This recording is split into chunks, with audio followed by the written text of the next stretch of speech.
नमस्कार दोस्तों, मैं हूं बेनाम और आप सुन रहे हैं हॉरर कहानी, वो भी मेरी जुबानी।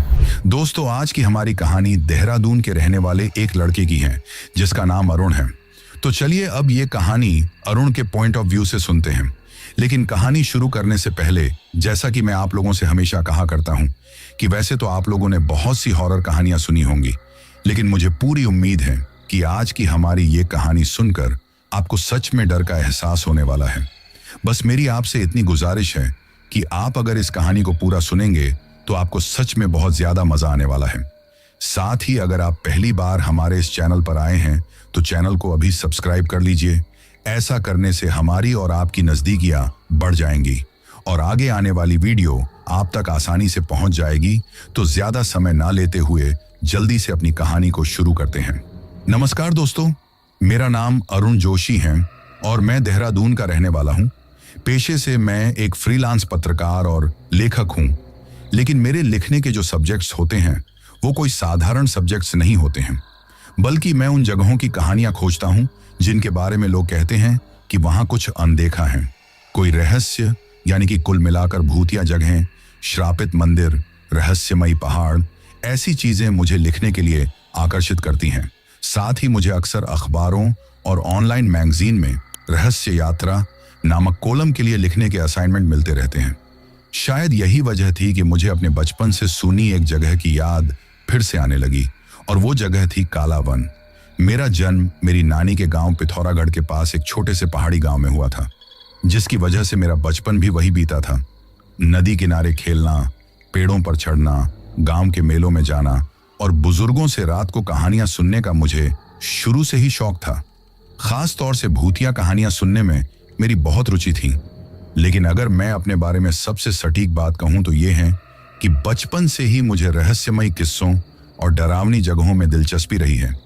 इसके साथ ही यहाँ पर मैं आप लोगों को एक बात और बताता चलूं कि हमारे गांव से लगभग 10 किलोमीटर दूर ही एक ऐसी जगह मौजूद है जिसे काले वन के नाम से जाना जाता है। पर हम लोगों वहां जाने की बचपन से ही सख्त मनाही थी। लोग कहते थे कि सूरज ढलने के बाद वहां जाने का मतलब है अपनी मौत को बुलावा देना। कई लोग वहां जाकर वापस नहीं लौटे। साथ ही उस तरफ से रात के वक्त अक्सर औरत के रोने और बच्चों के हंसने की आवाजें सुनाई देती हैं। पर बचपन में उन आवाजों के बारे में पूछने पर मेरी नानी मुझसे कहती थी कि बेटा, उस जंगल में एक औरत की आत्मा भटकती है। उसका खून जमीन पर अब तक सूखा नहीं है। वो राहगीरों को बुलाती हैं और फिर उन्हें निगल जाती हैं। अब क्योंकि तब तो मैं बच्चा था, इसलिए मैं यही सोचता था कि शायद मुझे ये बातें डराने के लिए कही जाती होंगी।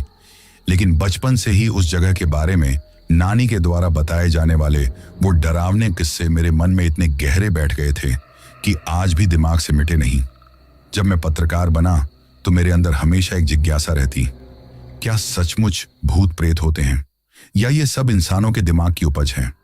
कई बार मैंने सोचा कि अगर मौका मिले तो काले वन पर लिखूंगा, लेकिन वहां अकेले जाना नामुमकिन था। एक शाम मैं देहरादून के अपने कमरे पर बैठा था। तभी मेरे दो दोस्त समीर और करण मुझसे मिलने आए। गपशप करते करते बात घूमते फिरते गांव और बचपन की यादों पर आ गई। तभी मैंने हंसते हंसते कह दिया, तुम्हें याद है हमारे गांव के पास वो काला वन? बचपन में कितना डर लगता था। समीर ने तुरंत कहा, अरे हाँ, वही जंगल। सुना है आज भी वहां कोई जाता नहीं। पर यार, अगर सच में कुछ है तो क्यों न जाकर देखा जाए? मैं हक्का बक्का रह गया। मैंने कहा, तुम पागल हो गए हो, वो जगह मजाक के लिए नहीं है। मेरी बात सुनकर करण मुस्कुराया और बोला, अरुण, तू तो पत्रकार है, तुझे ही तो ऐसी कहानियां लिखनी चाहिए। लोग आज भी उस जंगल की बातें करते हैं। सोच, अगर तूने उस पर लिखा तो तेरे कॉलम की धूम मच जाएगी। उनकी बातें सुनकर मैं चुप हो गया। एक तरफ मेरा डर था जो बचपन से दिमाग में बैठा था, दूसरी तरफ मेरा पेशा और जिज्ञासा थी, सच जानने की ख्वाहिश थी। काफी देर तक सोचने के बाद मैंने धीरे से कहा, ठीक है, लेकिन अकेले नहीं। अगर तुम दोनों साथ चलो तो मैं तैयार हूं। समीर और करण दोनों के चेहरे चमक उठे। करण बोला, फिर पक्का? कल ही निकलते हैं शाम को, ताकि गांव वाले ना रोकें। मैंने सिर हिलाया। लेकिन भीतर से अजीब सा डर और उत्साह मिला जुला था। उस रात मैं सो नहीं सका। बार बार दादी के शब्द कानों में गूंज रहे थे, बेटा वहां मत जाना, वो जंगल इंसानों का नहीं है। सुबह उठते ही मैंने बैग तैयार किया, एक टॉर्च, नोटबुक, कैमरा और मोबाइल चार्जर रख लिया। सोचा अगर सच में कुछ मिला तो सब रिकॉर्ड करूंगा। अगली शाम हम तीनों बाइक से गांव की ओर निकल पड़े। सूरज ढलने को था, आकाश लालिमा से भर गया था। जैसे जैसे हम जंगल के पास पहुंच रहे थे, हवा ठंडी और भारी होने लगी। गांव वालों ने हमें देखा तो सिर हिलाया, कहां जा रहे हो इस वक्त? उधर मत जाओ, लेकिन हमने उनकी बात अनसुनी कर दी। करीब 7 बजे हम जंगल की पहली पगडंडी पर पहुंचे। चारों तरफ ऊंचे ऊंचे देवदार और साल के पेड़ थे। जंगल इतना घना कि आसमान दिख ही नहीं रहा था। जैसे ही पहला कदम अंदर रखा कि मुझे एक डरावना एहसास हुआ। समीर ने हंसते हुए कहा, ओ ये अरुण, डर मत, कुछ नहीं होगा। मैंने मुस्कुराकर कहा, डर नहीं, बस थोड़ा अजीब लग रहा है। हम धीरे धीरे अंदर बढ़ते गए। अचानक मुझे साफ लगा कि कोई हमारे पीछे चल रहा है। मैंने मुड़कर देखा, कोई नहीं था। मेरा दिल जोर जोर से धड़कने लगा। मन कह रहा था, ये ठीक नहीं है, लौट चलो। लेकिन दोस्तों के आगे मैंने कुछ नहीं कहा। हम तीनों अंधेरे जंगल की तरफ बढ़ते गए। हर कदम के साथ हवा और भारी होती जा रही थी और मुझे महसूस हो रहा था कि काला वन हमें पहचान चुका है। मैंने दोनों दोस्तों के व्यू जानने चाहे तो उनका रिस्पॉन्स मुझे बहुत पॉजिटिव मिला। वे दोनों तो बहुत ही जोश में थे और खूब चहक रहे थे। इस समय अगर मैं उनसे लौटने के लिए कहता तो जरूर वे मेरी जबरदस्त हंसी उड़ाते। जैसे जैसे हम काला वन के अंदर बढ़ते गए, हवा का एहसास और बदलता जा रहा था। बाहर गांव की तरफ जो हल्की ठंडी बयार थी, यहां आते ही वही हवा किसी बोझ की तरह भारी लगने लगी। पेड़ इतने ऊंचे और घने थे कि ऊपर आकाश बिल्कुल गायब हो चुका था। कहीं से हल्की सी रोशनी भी नहीं आ रही थी। सिर्फ हमारी टॉर्चें थी जो पतली किरण की तरह सामने का थोड़ा सा रास्ता दिखा रही थी। जंगल में सन्नाटा ऐसा था कि हमारे कदमों की आहट साफ सुनाई दे रही थी। बीच बीच में झींगुर और उल्लू की आवाजें आती, लेकिन उन आवाजों में भी डर छिपा था। मैंने धीरे से कहा, यार ये जंगल तो वाकई अलग लगता है। समीर हंस पड़ा और बोला, अबे तू हर चीज में डर ढूंढता है। जंगल है तो आवाजें तो आएंगी ही, करण बोला। लेकिन सच कहूं तो मुझे भी थोड़ा अजीब लग रहा है, जैसे कोई हमें देख रहा हो। मैंने तुरंत उसकी बात पकड़ी और कहा, हाँ मुझे भी यही एहसास हो रहा है। कहो तो अभी लौट चलूं? मेरी इस बात पर दोनों हंसने लगे और कहा, नहीं अब चलो, जो होगा सो देखा जाएगा। जब ओखली में सिर दिया है तो फिर चोट का क्या डर। करीब आधा घंटा चलते चलते हम एक संकरे रास्ते पर पहुंचे। तभी अचानक मेरी टॉर्च एक पल के लिए बंद हो गई और फिर चालू हुई। उस पल भर के अंधेरे में मुझे लगा जैसे किसी पेड़ के पीछे से कोई सफेद परछाई खिसकी हो। मैंने घबरा कर कहा, समीर तुमने कुछ देखा क्या? वो पेड़ के पीछे कोई था? समीर बोला, नहीं यार, मुझे तो कुछ नहीं दिखा, लेकिन मैं जानता था कि मेरी आंखों ने धोखा नहीं खाया। तभी अचानक बाहर से औरत के रोने की आवाज आई। वो इतनी दर्दनाक आवाज में रो रही थी कि मेरे पैरों तले जमीन ही खिसक गई। हम तीनों जमे के जमे रह गए। रोने की आवाज धीरे धीरे पास आती जा रही थी। मैंने कांपते हुए कहा, ये किसकी आवाज है? समीर कुछ बोल ही नहीं पाया। हम सब थक कर जंगल की उस सुनसान पगडंडी पर चल रहे थे। पेड़ों के बीच से छनकर आती ठंडी हवा में एक सड़ी हुई मांस की गंध जैसी अजीब सी बदबू घुली हुई थी। अचानक समीर बोला, देखो उधर, वो सामने झोपड़ी दिखाई दे रही है। हमने देखा काले शीशम और साल के पेड़ों के बीच एक टूटी फूटी झोपड़ी खड़ी थी। उसकी छप्पर आधा गिरा हुआ था। दीवारें मिट्टी और फूस से बनी हुई थी। गर्द ऐसे जमी थी जैसे कई सालों से किसी ने छुआ ही ना हो। दरवाजा टेढ़ा लटक रहा था। उसे देखकर समीर की आंखें चमक उठी। वो बोला, चलो देखते हैं अंदर क्या है। लेकिन मैंने उसे मना किया और उससे कहा, पागल हो क्या? पता नहीं कौन रहता होगा यहां। इस पर कर्ण बोला, अबे इतनी टूटी हालत है, लगता है कि यहां सालों से कोई नहीं आया। पर झोपड़ी के दरवाजे पर ताजे लाल हाथों के निशान बने थे। ऐसा लग रहा था जैसे किसी ने अभी अभी खून से अपने हथेलियां दीवार पर मारी हों। मेरे कदम वहीं थम गए, लेकिन समीर फिर जिद करने लगा, चलो ना अंदर देखते हैं, इतना भी क्या डरना, हो सकता है कोई बेघर आदमी रहता हो। मैंने रोकना चाहा, लेकिन बिना मेरी सुने दोनों अंदर चले गए। मजबूरी में मैं भी पीछे हो लिया। अंदर घुप अंधेरा था। टॉर्च की रोशनी ज्यों ही दीवार पर पड़ी, मुझे चारों तरफ मोटे मोटे मकड़ी के जाले नजर आए। कोनों में टूटे बर्तन और एक पुराना चूल्हा पड़ा था। लेकिन सबसे डरावनी चीज थी फर्श पर बने लाल निशान, जैसे किसी ने गीले हाथों से मिट्टी पर छाप छोड़ी हो। मैं कांप गया। मैंने उनसे कहा, ये देखो। समीर ने टॉर्च डाली और हंसकर बोला, अरे ये तो बस पेंट जैसा लग रहा है। लेकिन करण चुप था। उसकी आंखों में भी डर साफ झलक रहा था। हमने देखा दीवारों पर कोयले से अजीब सी आकृतियां बनी थीं। किसी औरत की आंखें, लंबे नाखून और खुले बाल। कोनों में सूखी माला पड़ी हुई थी। टूटे हुए मिट्टी के घड़े और राख के ढेर पड़े थे। सबसे डरावनी चीज थी झोपड़ी के बीच में रखा एक झुलसा हुआ पालना। वो पालना आधा जला हुआ था, जैसे किसी ने उसमें बच्चा रखकर आग लगाई हो। मेरे रोंगटे खड़े हो गए। तभी अचानक हमें औरत की कराहने जैसी आवाज सुनाई दी, बचाओ, कोई है, मुझे बचाओ। आवाज झोपड़ी के पीछे से आ रही थी। समीर तुरंत उधर भागा। हमने उसे पकड़ने की कोशिश की, पर वो तेजी से अंदर घुस गया। जैसे ही उसने पर्दा हटाया, हम सबके सामने लंबे बालों वाली झुकी हुई काली परछाई खड़ी थी। उसके हाथ खून से सने थे और नाखून लगभग 5-6 इंच लंबे थे। चेहरा धुंधला था, लेकिन आंखें लाल अंगारे जैसी चमक रही थीं। उसने झटके से समीर का गला पकड़ लिया। हम सब दहशत में चिल्ला उठे। समीर की आंखें उलट गईं और उसके मुंह से अजीब गुर्राहट की आवाज निकलने लगी। मैंने हिम्मत जुटाकर टॉर्च की रोशनी सीधे उस पर डाली। जैसे ही रोशनी पड़ी, वो औरत चीखते हुए धुएं की तरह दीवार में समा गई। लेकिन जाने से पहले उसने हमें घूर कर देखा और एक भयानक आवाज में कहा, ये जंगल मेरा है। मेरे खून से धोखा करने वालों की नस्ल जिंदा नहीं बचेगी। करण सहमी हुई आवाज में बोला, चलो चलो यहां से, अब 1 मिनट भी यहां नहीं रुकना। हम तीनों धीरे धीरे झोपड़ी से बाहर निकल आए। जंगल पहले से भी ज्यादा डरावना लग रहा था। पेड़ हिल भी नहीं रहे थे, लेकिन पत्तों से सरसराहट की आवाज आ रही थी। रोने की आवाज अब कभी पास आती, कभी दूर जाती, जैसे कोई हमें घेर कर घूम रहा हो। मैंने समीर से कहा, अब मान रहा है, ये सब सामान्य नहीं है। समीर ने कुछ जवाब नहीं दिया। उसका चेहरा पीला पड़ चुका था। वो भी बुरी तरह से डरा हुआ था। हम सब बाहर भाग तो आए, लेकिन सबसे डरावनी बात यह थी कि समीर के गले पर नीले हाथों के निशान बने थे। अब वो बेहोश होने लगा था। बड़ी मुश्किल से हम उसे घसीट कर ले जा रहे थे और तभी मेरी नजर दरवाजे पर गई। वहां खून से लिखा था, वृंदा वापस आ गई हैं। झोपड़ी की दहशत से हम जैसे तैसे बाहर निकले थे। हवा भारी हो चुकी थी।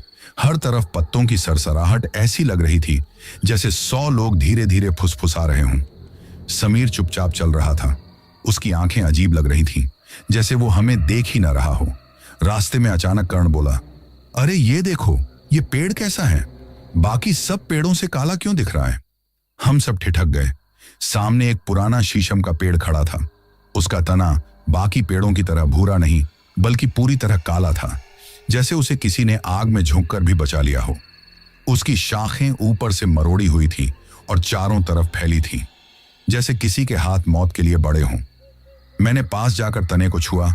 जैसे ही उंगली लगाई, मेरी पूरी देह में एक ठंडी सिहरन दौड़ गई और फिर पेड़ से लाल लाल बूंदें टपकने लगी, जैसे खून रिस रहा हो। पहले तो हमने सोचा शायद पेड़ की गोंद होगी, लेकिन जब बूंदें नीचे गिरी तो मिट्टी से खून की गंध उठी। करण घबराकर पीछे हटा। ये तो खून है। हम सब डर से जमे खड़े थे। तभी अचानक उस पेड़ की तने पर मानव चेहरा उभर आया। उस चेहरे की आंखें गहरे गड्ढे जैसी और मुंह खुला हुआ, जैसे कोई भयानक दर्द में चिल्ला रहा हो। वो चेहरा धीरे धीरे हिलने लगा और एक आवाज गूंजी, मुझे बचाया क्यों नहीं? मेरे कानों में जैसे बम फट गया हो। समीर वहीं जमीन पर गिर पड़ा। हम दोनों समीर को खींचकर भागने लगे, लेकिन समीर उस पेड़ को घूर रहा था। उसकी आंखों में वही लाल चमक आ गई थी जो झोपड़ी वाली औरत की थी। वो बुदबुदा रहा था और वो रो रही है। उसको दर्द हो रहा है क्योंकि उसने बच्चा खो दिया था। हम सब के रोंगटे खड़े हो गए। समीर की आवाज बदल चुकी थी, बिल्कुल किसी औरत जैसी थी। पेड़ से रिश्ता खून अब तेजी से बहने लगा, इतना कि उसकी जड़ों के पास पूरा कीचड़ लाल हो गया। हवा में अब सिर्फ सड़ी हुई लाश की बदबू थी। करण ने हिम्मत कर समीर का हाथ खींचा, लेकिन जैसे ही उसने उसे छुआ कि पेड़ की एक टहनी अचानक नीचे झूलकर उसकी गर्दन पर लिपट गई। करण घुटने लगा, उसका चेहरा नीला पड़ गया। मैंने किसी तरह पत्थर उठाकर उस टहनी पर मारा। टहनी ढीली हुई और हम करण को छुड़ाकर भागे। भागते भागते मैंने आखिरी बार पीछे देखा। वो काला पेड़ अब भी वहीं खड़ा था, लेकिन उसके तने पर उभरा चेहरा धीरे धीरे मुस्कुरा रहा था। और उस मुस्कान के साथ पेड़ से एक और आवाज आई, भागो लेकिन याद रखना तुम सब अब मेरे हो। उस रात के बाद करण की हालत बिगड़ गई। उसकी गर्दन पर गहरे नीले निशान बने रहे, जैसे किसी ने रस्सी से गला कस दिया हो। वो बार बार कहता, वो पेड़ मुझे बुला रहा है, वो मुझे अपने पास बुला रहा है। गांव वालों की कहानियों में हमेशा काला वन में एक मंदिर का जिक्र आता था। हमने तय किया कि जो भी हो मंदिर तक चलकर देखते हैं। करीब 20 मिनट बाद हमें टूटी हुई सीढ़ियां दिखीं, जो ऊपर की ओर जा रही थी। उन सीढ़ियों पर चढ़ते ही माहौल और भारी हो गया। हवा जैसे कहीं से दबाव डाल रही थी। टॉर्च की रोशनी बार बार कमजोर पड़ने लगी। ऊपर जाकर देखा, वहां एक छोटा मंदिर था। दरवाजे पर टूटा ताला लटक रहा था। करण ने धीरे से धक्का दिया। दरवाजा चरमराता हुआ खुल गया। अंदर घुप अंधेरा था। दीवारों पर अजीब अजीब निशान बने हुए थे, कुछ संस्कृत जैसे, कुछ बिल्कुल अनजान। साथ ही मंदिर के बीचों बीच टूटा हुआ शिवलिंग पड़ा था, जिस पर लाल धब्बे दिख रहे थे। अचानक हमारी तीनों टॉर्चें एक साथ बंद हो गई। कमरे में सिर्फ अंधेरा और हमारी सांसों की आवाज थी। तभी मेरे कानों में एक ठंडी सी फुसफुसाहट पड़ी, अरुण। मेरे रोंगटे खड़े हो गए। ये आवाज साफ मेरे नाम से पुकार रही थी। मैंने कांपते हुए पूछा, तुमने कुछ सुना? करण और समीर दोनों ने हामी भरी। समीर की आवाज कांप रही थी, ये कौन है यहां? लेकिन जवाब में फिर वही आवाज आई, अरुण इधर आओ। ये आवाज सुनकर मेरी हालत खराब हो गई। ऐसा लग रहा था कि जैसे कोई अनदेखा चेहरा अंधेरे में हमें देख रहा हो, जैसे कोई मुझे अपने पास बुला रहा हो। मैंने दोस्तों की तरफ देखा। उनके चेहरे भी उतने ही पीले पड़ चुके थे जितना मेरा। और तभी मंदिर के भीतर से किसी के भारी सांस लेने की आवाज आने लगी। मंदिर के भीतर अंधेरा इतना गहरा था कि आंखें खुली रखने और बंद रखने में कोई फर्क नहीं लग रहा था। हमारी तीनों टॉर्चें एक साथ बंद हो चुकी थी। चारों तरफ सिर्फ सांसों की भारी आवाज गूंज रही थी, जैसे कोई अदृश्य प्राणी हमारे ठीक पास खड़ा हो। मैंने घबरा कर जेब से माचिस निकालने की कोशिश की। हाथ कांप रहे थे। माचिस की तीली जली, हल्की सी लौ निकली और तुरंत ही बुझ गई, जैसे किसी ने फूंक मारकर बुझा दी हो। करण बड़बड़ाया, यह जगह सही नहीं है, चलो यहां से। लेकिन दरवाजा जो हमने कुछ देर पहले खोला था, अब अंदर से अपने आप बंद हो चुका था। मैंने जोर लगाकर धक्का दिया, मगर वो दरवाजा हिला तक नहीं। तभी फिर वही ठंडी आवाज आई, अरुण तुम आ गए। इस बार वो फुसफुसाहट नहीं थी, वो आवाज सीधे मेरे कानों के पास गूंजी। मेरा पूरा शरीर बर्फ हो गया। समीर ने हांफते हुए कहा, कौन है? सामने आओ। जवाब में अचानक शिवलिंग पर रखा लाल धब्बा चमकने लगा। उस लालिमा की हल्की रोशनी पूरे मंदिर में फैल गई। अब हमें साफ दिख रहा था। दीवारों पर जो निशान बने थे वो खून जैसे लग रहे थे। कुछ गोल घेरे, कुछ उल्टे सीधे शब्द और बीच में इंसान के हाथों के जैसे निशान थे। करण कांपती आवाज में बोला, ये सब तांत्रिक के चिन्ह हैं। मैंने नोटबुक में जल्दी जल्दी उन निशानों की स्केच बनाई। मन के अंदर डर भी था और जिज्ञासा भी थी। तभी मैंने देखा कि समीर का चेहरा अजीब लगने लगा। उसकी आंखें लाल हो रही थीं, होंठ कांप रहे थे। वो बिना पलक झपकाए शिवलिंग की तरफ देख रहा था। मैंने उसकी ये हालत देखकर उसे झकझोरा, समीर तुम ठीक हो ना? लेकिन उसने धीरे धीरे मेरी तरफ देखा और मुस्कुरा दिया। उस मुस्कान में इंसानी गर्माहट नहीं थी, वो ठंडी, डरावनी और बिल्कुल अजनबी थी। ये देखकर करण चीख पड़ा, अरुण ये समीर नहीं है, इसे कुछ हो रहा है। समीर अचानक अजीब सी आवाज में बोलने लगा। वो कहने लगा, क्यों आए हो यहां? ये जगह तुम्हारी नहीं है। उसकी आवाज भारी और औरत जैसी मिली जुली थी। मैं अवाक रह गया। मैंने उससे कहा, समीर होश में आओ। मैंने उसे पकड़ने की कोशिश की, लेकिन उसने मेरा हाथ झटक दिया। उसकी ताकत अचानक इतनी बढ़ गई थी कि मैं पीछे गिर पड़ा। शिवलिंग के पास रखा लाल धब्बा अब चमक नहीं रहा था, बल्कि धड़क रहा था, जैसे कोई दिल धड़क रहा हो। हर धड़कन के साथ मंदिर की दीवारें कांपने लगी। करण ने घबराकर दरवाजा पीटना शुरू किया। कोई है? दरवाजा खोलो, हमें बाहर जाने दो। लेकिन दरवाजे पर किसी ने बाहर से जोर से धक्का मारा। हम दोनों डर के मारे पीछे हट गए। लाल रोशनी के बीच हमें मंदिर के कोने में एक लंबी छाया दिखी। वो धीरे धीरे लंबी होती जा रही थी, जैसे इंसान नहीं, कोई और ही आकार हो। और तभी समीर की आंखें पूरी तरह सफेद हो गईं। उसने सिर पीछे झटका और जोर से चिल्लाया, ये जंगल मेरा है, कोई इसे नहीं छीन सकता।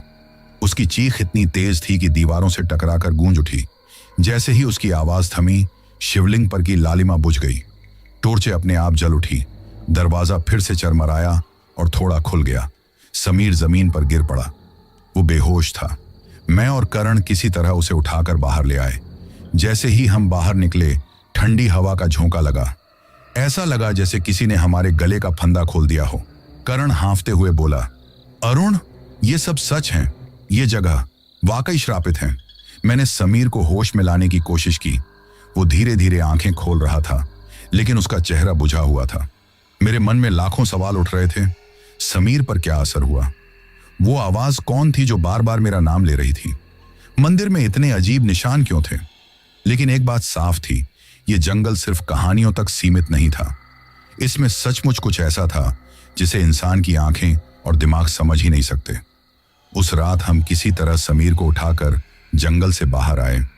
अब गांव तक लौटने की हिम्मत नहीं थी, तो हमने रास्ते में ही एक ढाबे पर रुककर रात बिताई। लेकिन मेरे मन में एक ही बात घूम रही थी कि काला वन में हमारे लिए कोई इंतजार कर रहा है, और वो मुझे मेरे नाम से जानता है। ढाबे की चारपाई पर समीर बेहोश पड़ा था। मैं और करण दोनों सारी रात सो नहीं पाए। करीब आधी रात को उसकी आंखें अचानक खुली। उसकी नजरें ऐसी थीं जैसे वो हमें पहचान ही नहीं रहा था। धीरे धीरे उसके होंठ हिले और उसने बुदबुदाया, वो मुझे बुला रही हैं। ये सुनकर और उसकी हालत देखकर मेरे रोंगटे खड़े हो गए। समीर बार बार नींद में उठकर बाहर जाने की कोशिश कर रहा था। मैं और कर्ण उसे पकड़कर रोकते तो वो गुस्से से झटक देता। उसकी ताकत अचानक इतनी बढ़ गई थी कि हमें संभालना मुश्किल हो रहा था। कर्ण डर के मारे बोला, अरुण, ये हमारे बस की बात नहीं, हमें गांव के पुजारी को बताना चाहिए। लेकिन मेरे अंदर अजीब जिद थी कि मैं बोला, नहीं, अभी नहीं, पहले समझना होगा कि हुआ क्या है। सुबह समीर थोड़ी देर के लिए सामान्य दिखा, लेकिन उसकी आंखों के नीचे काले घेरे थे, जैसे कई दिनों से सोया ना हो। उसने हमसे कहा, मुझे कुछ याद नहीं, बस इतना याद है कि किसी ने मेरा शरीर पकड़ लिया था और वो मुझे मंदिर में ही रोकना चाहती थी। हमने फैसला किया कि बिना किसी को बताए पहले समीर को गांव वापस ले चलें। जंगल पार करते हुए हम दिन के उजाले में वापस निकले। धूप में पेड़ पहले जितने डरावने नहीं लग रहे थे, लेकिन मैं अंदर से जानता था कि रात होते ही ये जंगल बदल जाता है। समीर चुपचाप चल रहा था। उसकी चाल धीमी थी, लेकिन चेहरे पर अजीब मुस्कान बनी हुई थी। करण ने धीरे से मेरे कान में कहा, देख रहा है, ये हंसी कुछ गड़बड़ है। मैंने हाँ में सिर हिलाया। जैसे ही हम जंगल की सीमा पर पहुंचे, समीर वहीं रुक गया। उसकी आंखें सफेद हो गईं और वो ठंडी आवाज में बोला, तुम लोग जा सकते हो, लेकिन ये यहां से नहीं जाएगा। मेरे पैरों तले जमीन खिसक गई। ये आवाज समीर की नहीं थी, ये वही थी जो मंदिर में मुझे पुकार रही थी। करण डर से कांप गया। अरुण, ये वही है, वही औरत। मैंने पूरी ताकत से समीर को पकड़कर बाहर खींचने की कोशिश की। वो तड़प रहा था, हाथ पांव मार रहा था। उसकी ताकत इतनी भयानक थी कि मेरी कलाई तक छिल गई। यह आवाज हमारे चारों तरफ गूंज उठी, छोड़ दो उसे, वो मेरा है। पेड़ों के बीच अचानक तेज हवा चलने लगी। पत्तों का तूफान उठ गया। ऐसा लग रहा था जैसे पूरा जंगल गुस्से में हो। करण ने घबराकर जेब से हनुमान चालीसा की छोटी सी किताब निकाली। उसकी दादी ने उसे हमेशा जेब में रखने को कहा था। वो कांपती आवाज में पढ़ने लगा, जय हनुमान ज्ञान गुण सागर। तुरंत समीर की तड़प कम होने लगी। उसकी आंखों का सफेद रंग धीरे धीरे सामान्य होने लगा। लेकिन उसी पल पेड़ों के बीच एक औरत जैसी परछाई उभरी। उसके बाल खुले हुए थे, चेहरा धुंधला था और आंखें आग की तरह लाल थीं। वो परछाई चीखते हुए बोली, ये मेरा है, कोई इसे मुझसे नहीं छीन सकता। उसकी चीख इतनी तेज थी कि हमारे कानों से खून निकलने लगा। मैं और करण किसी तरह समीर को पकड़कर सीमा के बाहर घसीट लाए। जैसे ही हम सीमा पार पहुंचे, वो परछाई वहीं रुक गई और जंगल के अंधेरे में गायब हो गई। समीर बेहोश होकर जमीन पर गिर पड़ा। करण हांफते हुए बोला, अरुण, अब तो मान ले, ये जंगल वाकई भूतियां हैं और ये आत्मा समीर को नहीं छोड़ेगी। मैं खुद भी कांप रहा था, लेकिन अंदर से तय कर चुका था, मैं सच जाने बिना नहीं रुकूंगा। हम किसी तरह गांव पहुंचे। गांव वालों ने हमें अजीब नजरों से देखा। शायद उन्हें समझ आ गया था कि हम कहां से लौटे हैं। एक बुजुर्ग औरत ने धीरे से कहा, तुम लोग उस औरत की जगह से आए हो, अब उसका साया तुमसे चिपक गया है। ये सुनकर मेरी आत्मा तक कांप गई। उस रात समीर को तेज बुखार चढ़ गया। वो नींद में बार बार बड़बड़ाता। वो मुझे मंदिर में बुला रही है, वही मेरी जगह है। मैं पूरी रात उसकी चारपाई के पास बैठा रहा। करण ने कहा, अरुण, अब हमें सब कुछ पता लगाना होगा, वरना ये हमें भी नहीं छोड़ेगी। मैंने उसकी ओर देखा और सिर हिलाया। हाँ, अब समय आ चुका था कि उस जंगल का असली राज खोजा जाए। समीर की हालत हर घंटे बिगड़ती जा रही थी। कभी उसे तेज बुखार चढ़ता, कभी वो अचानक उठकर चीखने लगता, कभी उसके होंठों से वही ठंडी आवाज निकलती। मुझे मंदिर जाना है। मैं और कर्ण हैरान परेशान थे। आखिरकार तय किया कि अब गांव के बड़े बुजुर्गों से मदद लेनी ही होगी। अगली सुबह हम समीर को किसी तरह उठाकर चौपाल पहुंचे। वहां 5-6 बुजुर्ग बैठे हुक्का गुड़गुड़ा रहे थे। उनमें से सबसे बुजुर्ग सफेद दाढ़ी वाले पंडित रघुनाथ हमें देखते ही बोले, तुम लोग वही हो ना जो उस जंगल में गए थे? उनकी आवाज में गुस्सा नहीं बल्कि डर था। करण ने कांपते हुए कहा, हाँ, लेकिन हमें कुछ पता नहीं था। हमने सोचा बस घूमने चलेंगे। रघुनाथ ने गहरी सांस ली और बोले, गलती कर दी बेटा, बहुत बड़ी गलती। अब वो औरत का साया तुम लोगों के पीछे लग गया है। मैंने हिम्मत करके पूछा, कौन औरत? ये सब क्या है? जंगल में क्या हुआ था? रघुनाथ ने चारों तरफ देखा जैसे कोई अनसुना कर रहा हो, फिर धीमी आवाज में बोले, सब सुनी सुनाई बातें हैं, पता नहीं कितना सच है और कितना झूठ। मैंने भी सुना है, वही बता रहा हूं। बहुत पुरानी बात है, शायद 50-60 साल पहले की। उस जंगल में एक बस्ती हुआ करती थी। वहां की एक औरत सुहागन थी। वो बहुत सुंदर थी। कहते हैं उसका पति लकड़ी काटने गया और लौटकर नहीं आया। गांव वालों को शक हुआ कि वो किसी और से मिलने जाती थी। बस एक रात कुछ लोगों ने मिलकर उसका गला घोंट दिया। उसके शरीर को जंगल के उसी मंदिर के पास दफना दिया गया। तब से उसकी आत्मा वहीं भटक रही है। मेरा दिल जोर से धड़कने लगा। करण ने धीरे से कहा, यानी ये उसी औरत की आत्मा है? रघुनाथ ने सिर हिलाया। हाँ, वही तुम्हारे दोस्त पर चिपकी है। वो किसी भी जवान आदमी को अपना समझ लेती है, उसे अपने साथ ले जाना चाहती है। ये कहानी सुनकर हम लोगों की हालत डर के मारे खराब हो गई। हम लोग बहुत ज्यादा डर गए और ये सब अपनी आंखों से ही देख चुके थे कि समीर की हालत खराब थी। उसकी चुड़ैल की आवाज भी सुन चुके थे। आंखों देखा हाल झुठलाया नहीं जा सकता था। हमने जैसे ही ये किस्सा सुना, मैं तुरंत समीर की तरफ पलटा। उसकी आंखें आधी खुली थीं और होंठ हिल रहे थे। मैं मंदिर जाऊंगा, वो मेरी है। बुजुर्गों ने ये सुना तो आपस में बुदबुदाने लगे। एक ने कहा, अब इसे बचाना मुश्किल है। दूसरे ने कहा, अगर पुजारी मदद करे तो शायद बच भी जाए। उन लोगों की ऐसी बातें सुनकर मुझे बहुत बुरा लगा। मैं अपने आप को अपराधी समझने लगा। मेरे मन में बार बार आ रहा था कि अगर मैंने जिद नहीं की होती तो ये मेरे दोस्त नहीं आए होते और समीर की ऐसी हालत नहीं हुई होती। वो तो आराम से अपने घर में रह रहा था। उन्हीं बुजुर्गों से मैंने पूछा, बाबा पुजारी कहाँ मिलेंगे? उनके घर का रास्ता हमें बता दो। उन्होंने हमें रास्ता बताया और कहा, चिंता मत करो बेटा, भगवान ने चाहा तो ये तुम्हारा दोस्त ठीक हो जाएगा। उनकी बातें सुनकर मुझे कुछ तसल्ली मिली। गांव के कच्चे रास्ते से होकर हम मंदिर के पुजारी के घर पहुंचे। पंडित हरिदत्त नाम था उनका। वे करीब 65 साल के दुबले पतले इंसान थे। उनके माथे पर बड़ा सा तिलक लगा हुआ था और आंखों में अजीब चमक थी। लोग बता रहे थे कि देहाती क्षेत्र में ऊपरी हवा और आत्मा वगैरह ज्यादा होती है, इसीलिए उन्होंने तंत्र विद्या सीखी थी। इस विद्या से वे बहुत लोगों का भला कर चुके थे। उन्होंने हमारी पूरी बात ध्यान से सुनी, फिर बोले, मैं जानता था एक दिन फिर कोई उस जंगल में जाएगा और उस आत्मा को जगा देगा। अब मामला आसान नहीं है। करण ने घबराकर पूछा, पंडित जी क्या समीर बच सकता है? पंडित हरिदत्त ने गहरी सांस छोड़ी और कहा, बच सकता है, लेकिन उसके लिए जंगल जाना पड़ेगा, आत्मा का सामना करना पड़ेगा, उसकी अधूरी कहानी समझनी होगी। मैं उनके बात सुनकर चौंक गया और मेरे मुंह से निकला, क्या फिर से उस जंगल में जाना पड़ेगा जहां से हम बहुत मुश्किल से निकल पाए हैं? पंडित जी, ये तो फिर से खतरे में जान डालने वाली बात है। हम सब लोग फिर से फंस जाएंगे। पंडित मुस्कुराए और बोले, बेटा, डर से भागोगे तो आत्मा पीछा नहीं छोड़ेगी। उसे समझना पड़ेगा, उसका सच जानना पड़ेगा, तभी मुक्ति मिलेगी। समीर बेहोशी में हिलने लगा।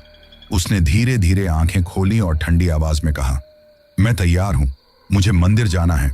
कर्ण ने मेरे हाथ को पकड़ लिया और लगभग रो देने वाली आवाज में कहा, अरुण, ये पागलपन है, लेकिन शायद और कोई रास्ता नहीं है।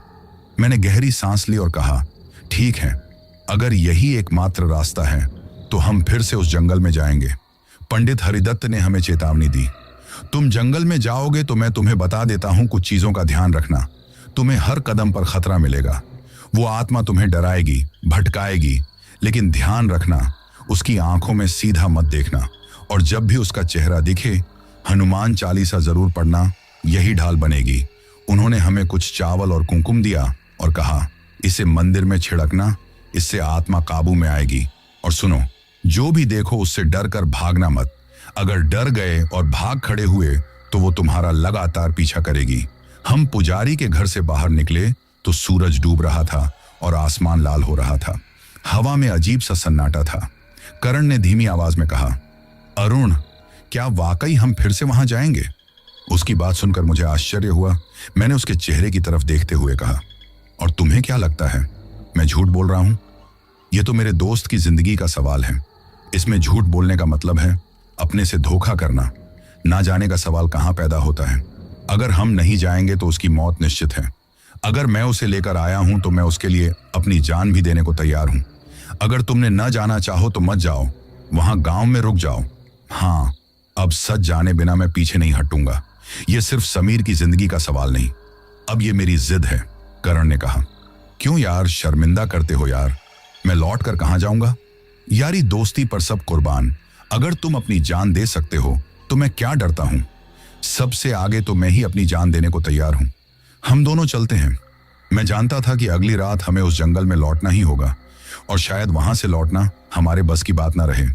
रात पूरी तरह उतर चुकी थी। पंडित हरिदत्त की दी हुई छोटी सी थैली मैंने कसकर अपनी जेब में रख ली। उसमें चावल और कुमकुम था, जो आत्मा को रोकने का उपाय था। कर्ण मेरे बगल में खड़ा था। उसका चेहरा बिल्कुल सफेद था, और समीर, वो अब किसी और ही दुनिया में खोया हुआ था। उसकी आंखें आधी खुली रहती, होंठ लगातार बड़बड़ाते रहते कि वो मंदिर में बुला रही हैं। हमने टॉर्च उठाई और गांव के पीछे वाले कच्चे रास्ते से निकल पड़े। जंगल दूर से ही दिख रहा था। काले काले पेड़ों की छाया चांदनी में और भी डरावनी लग रही थी। हवा में अजीब सी नमी थी, जैसे कोई अदृश्य परछाई हमारे साथ चल रही हो। कर्ण धीरे से बोला, अरुण, हमें सच में जाना जरूरी है। देखो, समीर की हालत देख रहे हो ना, कहीं इसका हाल और बिगड़ गया तो? मैंने कठोर आवाज में कहा। कर्ण, अगर हम पीछे हटे तो समीर कभी नहीं बचेगा। हमें उस आत्मा का सामना करना ही पड़ेगा। जैसे ही हमने जंगल की हद में कदम रखा, जंगल में दूसरी बार कदम रखते ही मुझे लग रहा था कि कोई अदृश्य परछाई मेरे साथ साथ चल रही है। हर झाड़ी हिल रही थी, हर टहनी टूटने की आवाज ऐसे गूंज रही थी जैसे कोई मुझे देखकर मुस्कुरा रहा हो। मैंने अपनी टॉर्च जलाई और धीरे धीरे मंदिर की दिशा में बढ़ा, लेकिन रास्ते में ही अचानक ही एक चीख सुनाई दी, बचाओ! ये एक ऐसी चीख थी कि मेरा खून जम गया। वो आवाज किसी औरत की थी। चीख इतनी तेज और दर्द से भरी थी कि लगा जैसे कोई पेट फाड़ रहा हो। मैंने टॉर्च उस दिशा में घुमाई, लेकिन कुछ दिखाई नहीं दिया। पर आवाज रुकने का नाम नहीं ले रही थी। अब साफ सुनाई देने लगा था। कोई कह रहा था, मेरे बच्चे को बचा लो, कोई तो रोक लो उन्हें। ये सुनते ही मेरे कानों में अजीब सनसनाहट होने लगी, जैसे किसी ने मेरे सिर पर बर्फ डाल दिया हो। मैं धीरे धीरे उस आवाज की तरफ बढ़ा। पेड़ों के झुरमुट के बीच एक खुला हिस्सा मिला, और वहां जो देखा उसने मेरी सांस रोक दी। एक औरत जमीन पर पड़ी थी। उसके पेट पर गहरा घाव था और खून बह रहा था। उसके पास ही दो परछाइयां खड़ी थीं, जिनके हाथ में दरांती और कुल्हाड़ी थी। औरत रोते रोते चिल्ला रही थी, देवर जी, ऐसा मत करो, मेरे बच्चे का क्या कसूर है? मेरा दिल तेजी से धड़कने लगा। मैंने ध्यान से देखा। वो औरत कोई आम औरत नहीं थी। उसका चेहरा बिल्कुल वही था जो झोपड़ी की दीवार पर उभारा था। वृंदा उसके सामने खड़े दोनों परछाइयां धीरे धीरे साफ होने लगी। एक उसका पति था और दूसरा उसका देवर। दोनों के चेहरे पर शैतानी हंसी थी। पति बोला, तेरी औलाद हमारा नाम बदनाम करेगी, इसको यही खत्म कर देंगे। देवर ने दरांती उठाई और उसके पेट में गहरा वार कर दिया। वृंदा की चीख इतनी दर्दनाक थी कि मुझे लगा पूरा जंगल कांप उठा। उसकी आंखें मेरी तरफ मुड़ी जैसे मदद की गुहार कर रही हूं। मैं घबरा कर पीछे हट गया, लेकिन अचानक पूरा दृश्य गायब हो गया। अब वहां न कोई औरत थी, न खून था, न परछाइयां, बस एक टूटा हुआ झूला पेड़ से लटक रहा था और उस झूले से किसी बच्चे के रोने की आवाज आ रही थी। मैंने हिम्मत करके झूले के पास टॉर्च डाली और देखकर मेरी रूह कांप गई। झूले में एक खून से लथपथ बच्चा पड़ा था। उसकी आंखें नहीं थी, बस काले गड्ढे। वो रो रहा था, लेकिन उसकी आवाज किसी बूढ़ी औरत जैसी थी। वो बोला, तू क्यों आया है यहां? क्या तू भी मुझे मार देगा? मैं जोर से चिल्लाया और भाग खड़ा हुआ, लेकिन जैसे ही पीछे देखा, वो बच्चा झूले से उतरकर चारों हाथ पैरों पर भेड़िए की तरह दौड़ते हुए मेरे पीछे आ रहा था। उसकी हंसी गूंज रही थी, भागो भागो, लेकिन मां का बदला अब पूरा होगा। मैं किसी तरह मैं मंदिर तक पहुंचकर गिर पड़ा और तभी महसूस हुआ मेरे कपड़ों पर खून लगा हुआ था, जबकि मैंने किसी को छुआ भी नहीं था। मुझे साफ एहसास हो गया कि यह कोई भ्रम नहीं था। ये उस औरत और उसके अजन्मे बच्चे की आत्मा की चीखें थीं, जो आज तक जंगल में भटक रही थी। मंदिर की टूटी हुई सीढ़ियों पर बैठा मैं अभी तक सांस समेट ही रहा था। मेरे कानों में अब भी उस अजन्मे बच्चे की रोने की आवाज गूंज रही थी। लेकिन तभी अचानक हवा रुक गई। जंगल में एकदम सन्नाटा छा गया, इतना गहरा सन्नाटा जिसमें अपनी धड़कन भी हथौड़े जैसी सुनाई दे। फिर अचानक अपना नाम सुनकर मैं चौंक पड़ा। अरुण। मेरे नाम की खुरदरी आवाज चारों तरफ गूंज उठी। यह आवाज न औरत की थी न मर्द की, बल्कि दोनों का अजीब मिश्रण था। मैं डरते डरते उठ खड़ा हुआ और तभी सामने के घने पेड़ के पीछे से दो परछाइयां निकली। पहला एक काला आदमी था जिसके चेहरे पर कटे फटे घाव थे। उसके पीछे वही देवर खड़ा था। उसकी आंखें पूरी लाल थीं और हाथ में कुल्हाड़ी थी। उनका यह हाल देखकर मेरे रोंगटे खड़े हो गए। उनके शरीर जलने से काले हो चुके थे, हड्डियां बाहर झांक रही थीं और दोनों की आंखों से खून टपक रहा था। वो धीरे धीरे मेरी तरफ बढ़ रहे थे। काले आदमी ने घुरघुराती आवाज में कहा, यह जंगल हमारा है, यहां जो भी आया मर गया, तू भी मरेगा। दूसरे ने कुल्हाड़ी घुमाते हुए कहा, हमने इस बदजात को इसकी कोख के पाप सहित खत्म किया, अब इसका बच्चा भी इसके साथ ही ऊपर जाएगा। उसी के साथ उसकी चीखें यहीं दफन कर दी। अब जो उसकी दास्तान सुनाएगा वो जिंदा नहीं बचेगा। मैं बुरी तरह कांपने लगा, लेकिन तभी अचानक पीछे से किसी औरत की भयानक हंसी गूंजी। हा हा हा हा हा हा। नहीं, अब कोई दफन नहीं होगा, अब दफन होंगे मेरे कातिल। ये आवाज सुनते ही दोनों के चेहरे पर दहशत फैल गई। उनकी आंखें गोल हो गईं। अचानक मंदिर की टूटी दीवार से एक काली आकृति बाहर निकली। वो थी वृंदा। उसके लंबे बाल जमीन पर रेंग रहे थे। चेहरा आधा जला हुआ और आधा हड्डियों से भरा, आंखें जलते अंगारों जैसी। वो सीधे उन दोनों की तरफ बढ़ी। काले आदमी ने कांपते हुए कहा, वृंदा, नहीं, तू मर चुकी है। लेकिन उसकी बात पूरी होने से पहले ही वृंदा ने अपने बालों को सांपों की तरह घुमाया। वो बाल पति की गर्दन में लिपट गए और धीरे धीरे कसने लगे। उसकी आंखें बाहर निकलने लगी, गला फटने लगा और कुछ ही पलों में उसने खून की उल्टी की और वहीं गिर पड़ा। अब बारी थी देवर की। वो घबराकर भागा, लेकिन मंदिर की दीवारें अपने आप ऊंची हो गई। वो भाग नहीं पाया। वृंदा की आंखें उसकी आंखों से मिली और तभी देवर का पूरा शरीर कांपने लगा। उसके हाथ की कुल्हाड़ी अपने आप घूमकर उसकी गर्दन पर लग गई। उसकी गर्दन आधी कट गई और खून फव्वारे की तरह बहने लगा। वो वहीं तड़प तड़प कर गिर पड़ा। दोनों की लाशें जमीन पर पड़ी थीं।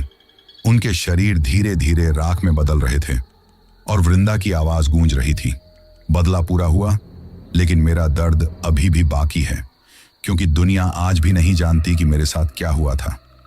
मैं ये सब देखकर पत्थर सा हो गया था। मेरे पैर हिल ही नहीं रहे थे। लेकिन तभी वृंदा ने मेरी तरफ देखा। उसकी आंखें लाल थीं, लेकिन उनमें अजीब सी विनती झलक रही थी।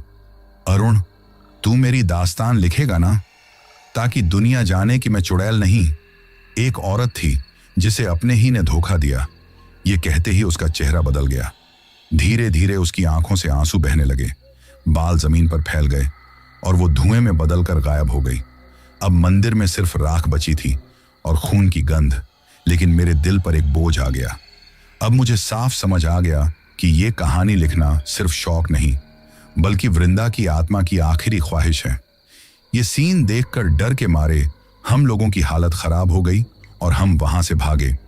तभी ठंडी हवा का झोंका हमारे ऊपर से गुजरा और आश्चर्यजनक रूप से हमारी टॉर्च की रोशनी हिल गई। पेड़ों की डालियां छर्र छर्र की आवाज कर रही थीं। अचानक समीर ठिठक कर रुक गया। उसकी नजर सीधे सामने के रास्ते पर थी। मैंने देखा एक काली परछाई हमारे आगे खड़ी थी। ये देखकर मेरा दिल धक से रह गया। डर के मारे मेरा दिल धड़कने लगा। करण की हालत भी ऐसी ही थी, वो भी डर के मारे कांप रहा था। वो इंसान जैसी लग रही थी, लेकिन उसका चेहरा अंधेरे में बिल्कुल साफ नहीं दिख रहा था। उसने धीरे धीरे सिर घुमाया और एक ठंडी हंसी की आवाज आई। आ गए। उसकी ठंडी आवाज सुनकर मेरे हाथ कांपने लगे। करण ने मेरा हाथ पकड़ लिया और बोला, अरुण, ये वही हैं। समीर अचानक आगे बढ़ा और जोर से बोला, हाँ, मैं आ गया हूं, मैं तुम्हारे साथ चलूंगा। उसकी आवाज उसकी नहीं थी। उसकी आवाज सुनकर मैं बहुत घबरा गया।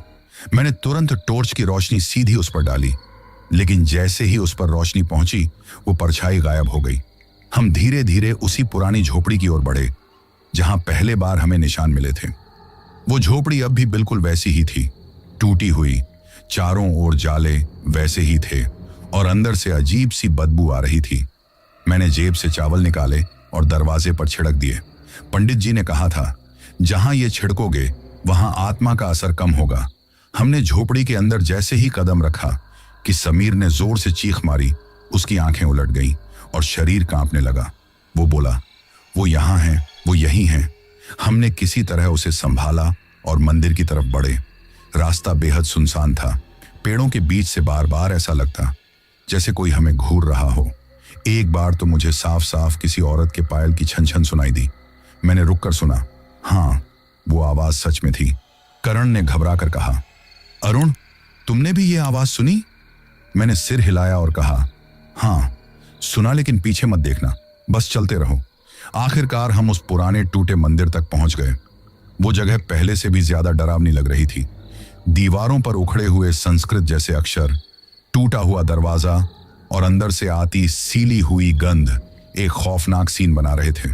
समीर अचानक आगे बढ़ा और दरवाजे पर हाथ रख दिया। उसकी आंखें पूरी तरह सफेद हो चुकी थी। वो ठंडी आवाज फिर गूंजी। मैं इंतजार कर रही थी। ऐसी आवाज सुनकर मैं चौंक पड़ा और डर के मारे 2 कदम पीछे हट गया। यही हाल करण का था। वो भी बुरी तरीके से डर गया था। वो सहमी हुई आवाज में बोला, अरुण, ये अब हमारा दोस्त नहीं रहा। अचानक मंदिर के भीतर से नीली लौ जल उठी। उस लौ में एक औरत का चेहरा नजर आया। उसके लंबे काले बाल थे, माथे पर सिंदूर था, लेकिन आंखों से खून की धार बह रही थी। उसने धीरे धीरे ठंडी खून को जमा देने वाली आवाज में कहा, चलो तुम आए तो हो, आखिरकार कोई तो आया। मेरी कहानी सुनने मेरे शरीर में जैसे बिजली दौड़ गई। मैंने पंडित जी की दी हुई माला कसकर पकड़ी और हनुमान चालीसा पढ़ने लगा। करण ने मेरे पीछे खड़े खड़े रोना शुरू कर दिया। अरुण, हम मर जाएंगे। उस औरत का चेहरा अब बिल्कुल साफ साफ मेरे सामने था। वो समीर के शरीर में घुसने की कोशिश कर रही थी। समीर तड़प रहा था, चीख रहा था। मैं समझ गया, अब टकराव शुरू हो चुका है। ये खेल अब हमारी जान से होगा। मैंने माला उठाई और जोर से मंत्र पढ़ना शुरू किया। मेरी इस हरकत से आत्मा गुस्से में चीखी और अगले ही पल पूरा जंगल हिल उठा। मंदिर के दरवाजे पर नीली लौ अब और तेज जल रही थी। उस लौ में औरत का चेहरा साफ दिखाई दे रहा था। उसकी आंखें जैसे खून के आंसू बहा रही थी। उसकी ठंडी मगर तीखी आवाज चारों ओर गूंज उठी। सदियों से कोई मुझे सुनने नहीं आया। सदियों से मैं यहां इसी तरह भटक रही हूं। तुम आए हो, अब तुम मेरी कहानी सुनोगे। मेरे हाथ कांप रहे थे। करण मेरे पीछे छिप गया। समीर जमीन पर गिरा पड़ा था, मगर उसका शरीर अब भी झटके खा रहा था। अचानक उस औरत ने अपनी नजर मेरी आंखों में डाल दी। मुझे ऐसा लगा कि जैसे मेरी आत्मा को उसने अपनी मुट्ठी में पकड़ लिया हो। मेरे चारों ओर का अंधेरा बदलने लगा। पेड़ों की सरसराहट थम गई। करण की चीखें दूर कहीं खो गईं। मैंने महसूस किया मैं अब उसी औरत की दुनिया में खिंच रहा हूं। मेरे सामने जंगल बदलने लगा। टूटे मंदिर की जगह अब एक भव्य चमकदार मंदिर खड़ा था। उसके चारों ओर गांव वाले पूजा कर रहे थे। दीपक जल रहे थे। एक नौजवान औरत लाल साड़ी में, माथे पर गाढ़ा सिंदूर लगाए मंदिर के आंगन में खड़ी थी।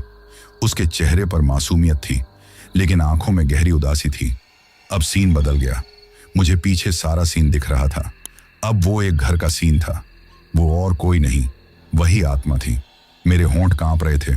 मैंने मुश्किल से कहा, तुम कौन हो? वो मेरे करीब आई और बैठ गई।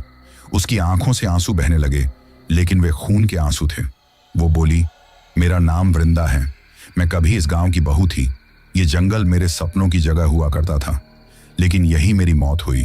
वो बोली, मेरी शादी जबरदस्ती इस घर में हुई थी। मेरा पति शराबी था और उसका भाई मेरी तरफ गंदी नजर रखता था। एक बार उसने मेरी इज्जत पर हमला किया तो मैंने शोर मचाकर उसे बेनकाब कर दिया। मैं उसके भाई के चक्कर में नहीं पड़ी तो उसने मुझसे बदला लिया। मैं मां बनने वाली थी, लेकिन उन दोनों ने मुझे मार डाला। मेरे साथ मेरा बच्चा भी मौत के घाट उतार दिया। अचानक दृश्य बदल गया। अब अंधेरा छा गया। गांव के उसी बड़े घर में वही औरत जमीन पर रो रही थी। उसके कपड़े फटे हुए थे, चेहरा लहूलुहान था। उसने कांपती आवाज में कहा, उस रात उन्होंने मुझे मार डाला। मेरे पति और उसके भाई ने मिलकर मुझे मंदिर के सामने खींच लाए। सब गांव वाले तमाशा देखते रहे। किसी ने मदद नहीं की। उन्होंने मुझ पर ही इल्जाम लगा दिया था कि मैं उसके भाई पर डोरे डाल रही हूं। गांव के सब लोग खड़े थे, लेकिन किसी ने मुझे नहीं बचाया। मैं चिल्ला चिल्ला कर रो रही थी, भगवान बचा लो मुझे। लेकिन कोई चमत्कार नहीं हुआ। मेरे पति ने लोहे की छड़ी से मेरे सिर पर वार किया और अगले ही पल मेरे पति के भाई ने कुल्हाड़ी से मेरे गले पर और पेट पर वार किए और मुझे काट कर इस मंदिर में फेंक दिया। मेरा शरीर मंदिर की सीढ़ियों पर ढेर हो गया। मेरी चीखें किसी ने नहीं सुनी। मेरी आत्मा यही कैद हो गई। उसकी आंखें और लाल हो गई। लेकिन सिर्फ मुझे ही नहीं, जो भी औरत इस जंगल में आती है उसकी आत्मा भी यहां खींच ली जाती है। ये जंगल और ये मंदिर श्रापित हैं। उसने मेरी ओर हाथ जोड़ा और धीमे स्वर में बोली, डरो मत अरुण, मैं तुम्हें मारने नहीं आई। तुम ही हो जो मेरी अधूरी दास्तान सुन सकते हो। उसकी आवाज कपकपा रही थी। वो मुझसे बोली, देखो अपनी आंखों से देखो। मैं फिर से देखने लगा था। वही मंदिर का सीन फिर से मेरे सामने आ गया। उसी औरत का शरीर मंदिर की सीढ़ियों पर पड़ा हुआ था। उसकी आत्मा वही मंदिर की चौखट से उठ खड़ी हुई। उसका खून से लथपथ चेहरा अब राक्षसी हो गया था। उसकी चीख पूरे जंगल में गूंज उठी।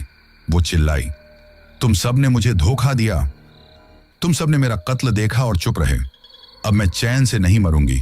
ये जंगल, ये गांव हमेशा मेरे श्राप में जलेगा। जैसे ही उसने ये कहा, पूरा दृश्य कांप उठा।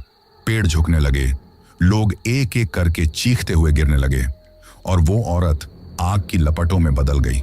उसकी आंखें खून जैसी लाल थीं। वो पूरे गांव पर झपट पड़ी। अचानक मेरी आंखों के सामने अंधेरा छा गया। वे सारे सीन मेरी आंखों के सामने से हट गए। मुझे जब होश आया तो मैं फिर उसी टूटे मंदिर के सामने खड़ा था। करण मेरे कंधे को हिला रहा था। अरुण, अरुण, होश में आओ।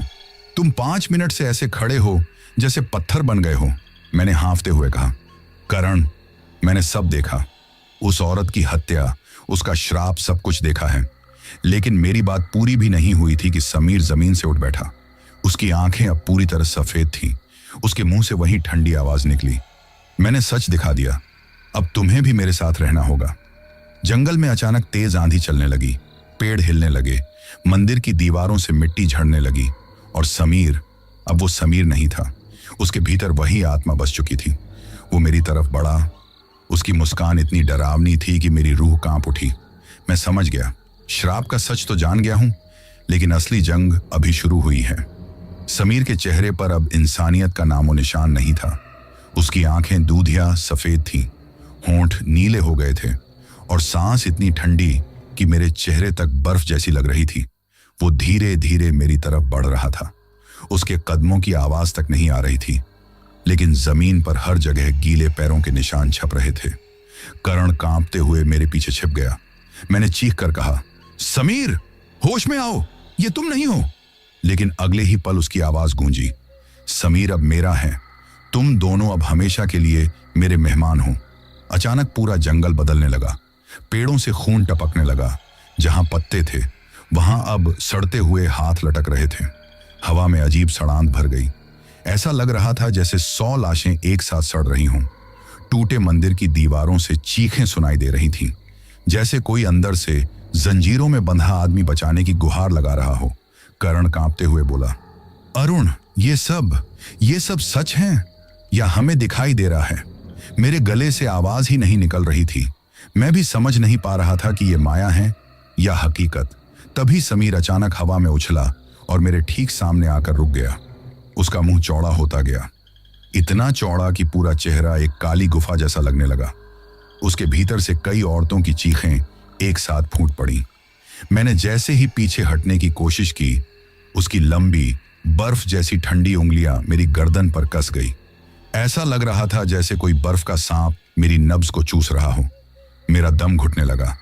करण डर के मारे वहीं पत्थर बनकर खड़ा रह गया। तभी अचानक मंदिर की टूटी घंटी अपने आप बजने लगी। उस आवाज ने मानो मुझे थोड़ी देर के लिए सांस दी। आत्मा गुस्से में पीछे हट गई और चीख पड़ी, ये घंटी, ये आवाज मुझे नहीं चाहिए, ये मेरी कैद तोड़ सकती है। जंगल का आसमान अचानक और काला हो गया। चांद कहीं गायब हो गया।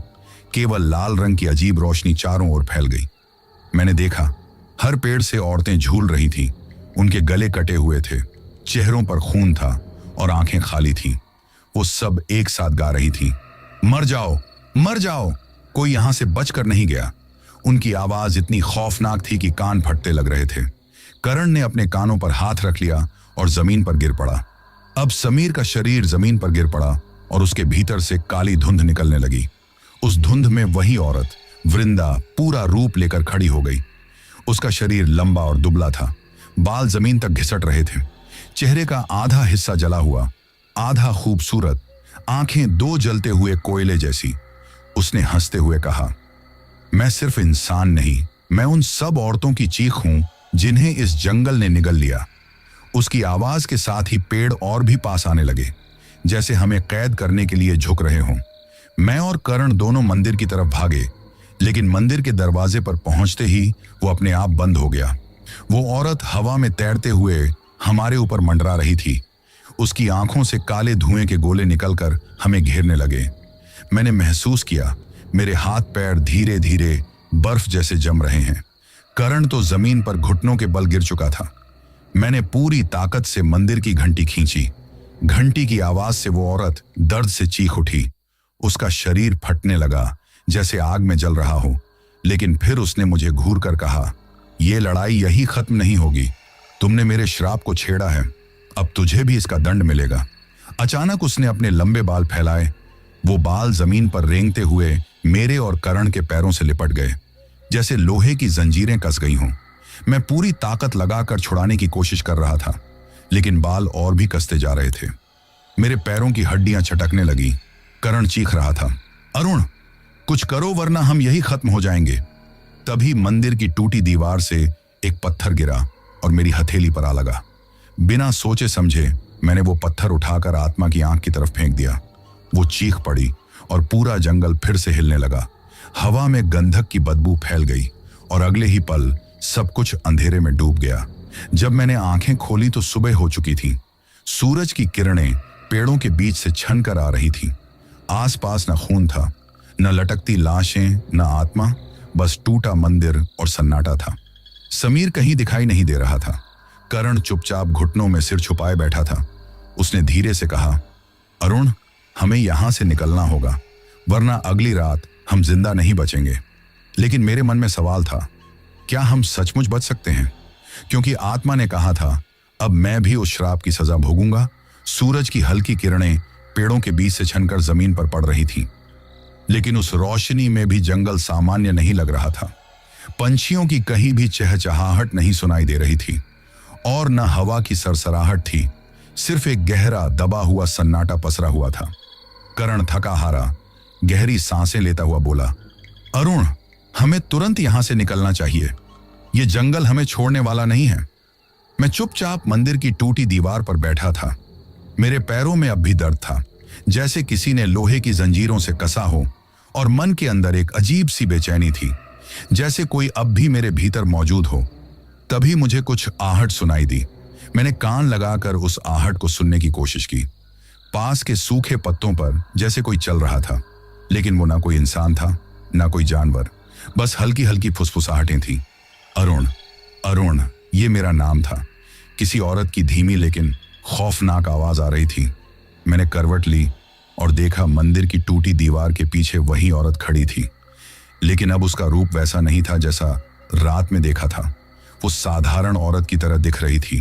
वो सफेद साड़ी पहने हुए थी और उसके बाल खुले हुए थे। उसका चेहरा उदास था और आंखों में गहरा दर्द छुपा हुआ था। करण डर के मारे पीछे हट गया और बोला, अरुण, उससे बात मत कर, ये छलावा है, ये झूठ बोल रही हैं। लेकिन मेरे दिल में कुछ और हो रहा था। ऐसा लग रहा था कि उसके शब्द मेरे खून में घुल रहे हैं। मेरे कानों में लगातार वही पंक्तियां गूंज रही थीं, तुम ही हो जो मेरी दास्तान सुन सकते हो। मैंने हिम्मत जुटाकर पूछा, अगर तुम निर्दोष थी तो तुम्हें शांति क्यों नहीं मिली? उसका चेहरा अचानक कठोर हो गया। उसकी आवाज में दर्द की जगह गुस्सा आ गया। वो बोली, क्योंकि मेरी मौत के बाद किसी ने मेरी लाश को अग्नि नहीं दी। उन्होंने मुझे यहीं गाड़ दिया, बिना संस्कार, बिना शांति के। उसने उंगली उठाकर मंदिर की टूटी मूर्ति की ओर इशारा किया। ये मंदिर भी गवाह है। इसको भी अशुद्ध किया गया ताकि मेरी आत्मा को शरण ना मिले। मेरा खून इस जमीन में मिल गया और तब से यह जंगल मेरी कैद बन गया। वो अचानक चीख पड़ी, और जो भी इंसान इस जगह आता है उसका खून मुझे चाहिए, क्योंकि बिना खून के मेरी अग्नि नहीं जल सकती और मेरी आत्मा को मुक्ति नहीं मिल सकती। उसकी आंखें फिर से लाल हो गईं। उसका चेहरा धीरे धीरे वही खौफनाक रूप लेने लगा। लंबे बाल, जला हुआ चेहरा और खून से लथपथ हाथ बहुत भयानक लग रहे थे। कर्ण मेरा हाथ पकड़कर बोला, अरुण, चलो यहां से, ये तुम्हें फंसा रही है। लेकिन मैं जैसे पत्थर का बन चुका था। मेरे मन में दो आवाजें चल रही थीं। एक कह रही थी, भागो अरुण, वरना तेरा भी अंत होगा। दूसरी कह रही थी, उसकी दास्तान अधूरी है, अगर तू सुनेगा नहीं तो ये और निर्दोषों का खून बहाएगी। मैंने महसूस किया कि उसके शब्द मेरे दिल में जगह बना रहे हैं। क्या मैं सच में उसकी मदद कर सकता हूं, या फिर मैं भी उसके जाल में फंसने वाला हूं? वो औरत अचानक हवा में गायब हो गई, लेकिन उसकी आवाज अब भी गूंज रही थी, अरुण, अगर मेरी चिता को आग नहीं मिली तो मैं हमेशा तेरे साथ रहूंगी। मैंने कांपते हुए करण की तरफ देखा। वो बिल्कुल सफेद पड़ चुका था। उसने फुसफुसाकर कहा, अब यह सिर्फ जंगल की कहानी नहीं है अरुण, अब तू खुद उस श्राप का साथी बन गया है। रात धीरे धीरे उतर रही थी। आसमान पर काले बादल मंडरा रहे थे और बिजली की चमक हर कुछ सेकंड बाद जंगल को रोशन कर रही थी। हवा में अजीब सी सड़ी हुई लाशों जैसी गंध थी। करण कांपती आवाज में बोला, अरुण, हमने अब तक बहुत सह लिया। अगर आज रात भी यही रहे तो कल सुबह हम जिंदा नहीं होंगे। लेकिन मेरे भीतर जैसे कोई और ताकत काम कर रही थी, और वो ताकत वृंदा की आवाज थी जो अब भी कानों में गूंज रही थी। अगर मेरी चिता को आग नहीं मिली तो मैं हमेशा तेरे साथ रहूंगी। मैं जान चुका था, अब या तो उसे मुक्ति दूंगा या खुद उसकी कैद में फंस जाऊंगा। हम दोनों ने हिम्मत करके फिर उसी टूटे फूटे मंदिर की ओर कदम बढ़ाए। अंधेरा इतना गाढ़ा था कि हाथ को हाथ नहीं सूझ रहा था। करण टॉर्च लेकर आगे चल रहा था, लेकिन अचानक उसकी रोशनी झिलमिलाई और बुझ गई। मंदिर के भीतर से धीमी धीमी आवाज आई, आओ आओ। मैंने करण का हाथ कसकर पकड़ा और हम अंदर पहुंचे। दीवारों पर सूखे खून के धब्बे अब साफ दिखाई दे रहे थे। मंदिर के बीचों बीच जमीन पर एक जगह मिट्टी उखड़ी हुई थी, जैसे किसी को वहीं गाड़ा गया हो। अचानक वही औरत वृंदा हमारे सामने आ गई। इस बार उसका रूप और भी भयानक था। चेहरा आधा जला हुआ, आंखें कोयले जैसी लाल, और उसके हाथों से खून टपक रहा था। वो चिल्लाई, अरुण, तेरा खून ही मेरी चिता की आग बनेगा। हवा का झोंका इतना तेज था कि मंदिर की दीवारें हिलने लगी।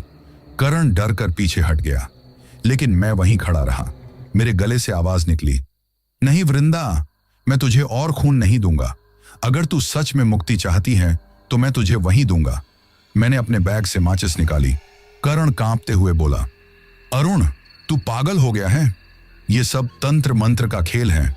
आग से कुछ नहीं होगा। लेकिन मेरे दिल में यकीन था। मैंने मंदिर के बाहर से सूखी लकड़ियां उठाई और उस जगह पर रखी जहां मिट्टी उखड़ी हुई थी। मैंने कांपते हाथों से माचिस जलाई और आग सुलगा दी। वृंदा चीख उठी, नहीं नहीं, ये मत कर, मुझे कैद रहना है, मुझे खून चाहिए। उसकी चीख ऐसी थी कि कान फटने लगे, लेकिन मैंने आग को और भड़काया। लकड़ियां जलने लगी और लपटें धीरे धीरे आसमान को छूने लगी। वो औरत आग के चारों ओर तड़पने लगी। वो कभी हंसती, कभी रोती, कभी चीखती। उसकी आंखों से खून की जगह अब साफ पानी बह रहा था। उसने मेरी ओर देखा और धीमे स्वर में कहा, अरुण, तूने मुझे सच में मुक्ति दी। अब मैं किसी का खून नहीं मांगूंगी। तेरा ये उपकार कभी नहीं भूलूंगी। उसका चेहरा धीरे धीरे सामान्य होता गया। सफेद धुंध सा उसका शरीर आसमान में घुलने लगा और फिर वो गायब हो गई। आग बुझने के बाद जंगल में पहली बार शांति महसूस हुई।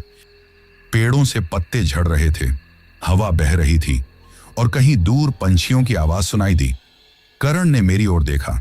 उसकी आंखों में राहत और हैरानी दोनों थी। वो बोला, अरुण, मुझे नहीं पता तूने ये कैसे किया, लेकिन लगता है तू ही इस जंगल के लिए चुना गया था। मैंने गहरी सांस ली। मेरा मन हल्का हो चुका था, लेकिन शरीर थकान से टूट रहा था। हम दोनों ने सुबह होने तक मंदिर के पास इंतजार किया और फिर गांव की ओर निकल पड़े।